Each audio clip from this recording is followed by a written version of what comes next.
పద్మశాలి సామాజిక వర్గం చేనేత కార్మికులు అత్యధికంగా ఉండేటువంటి ఏకైక నియోజకవర్గం ఆంధ్రప్రదేశ్లో మంగళగిరి. గతంలో గంజి చిరంజీవి దగ్గర నుంచి అంతకుముందు కమలమ్మ దగ్గర నుంచి అనేక మంది సామాజిక వర్గం వాళ్ళు గెలుస్తూ వచ్చేవాళ్ళు. అయితే అది కమ్యూనిస్టులు కాంగ్రెస్ పార్టీ మధ్యన సాగుతూ ఉండే తెలుగుదేశం పార్టీ తరఫున ఎంఎస్ఎస్ కోటేశ్వరరావు ఒకరే గెలిచారు అంతకుముందు. ఆ తర్వాత ఎప్పుడు అవకాశం రాలేదు.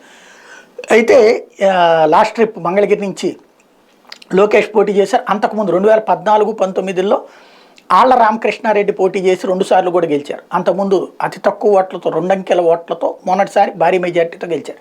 ఇప్పుడు ఆళ్లని పక్కన పెట్టి అక్కడ గంజి చిరంజీవికి టికెట్ కన్ఫర్మ్ చేయటం, నారా లోకేష్ మాత్రం తాను అక్కడి నుంచి పోటీ చేస్తానని ఈ 5 ఏళ్లలో కొంతమందికి ఇస్త్రీ పెట్టెలు ఇవ్వడమా, కొంతమందికి మిషన్లు ఇవ్వడమా, కొంతమందికి అనేకం ఇస్తూ తాజాగా ఇక మొత్తం కంప్లీట్గా పాదయాత్ర మధ్యలోనే ముగించారు. కాబట్టి ఇప్పుడు పూర్తి స్థాయిలో నియోజకవర్గం మీద కాన్సన్ట్రేట్ చేసి ఎట్టి పరిస్థితుల్లో ఈ దఫా గెలవాలనుకుంటున్నారు. ఇటు కుల అస్త్రాన్ని మరొక వైపున క్రిందసారి డబ్బు అస్త్రాన్ని వేసింది లోకేష్ని తట్టుకునేందుకు ఆళ్ల రామకృష్ణారెడ్డి. ఈ దఫా కుల అస్త్రాన్ని తీసుకొచ్చింది వైఎస్ఆర్ కాంగ్రెస్ పార్టీ. దాన్ని తట్టుకుని గెలవగలనన్నటువంటి ధీమాతో ఉన్నారు లోకేష్.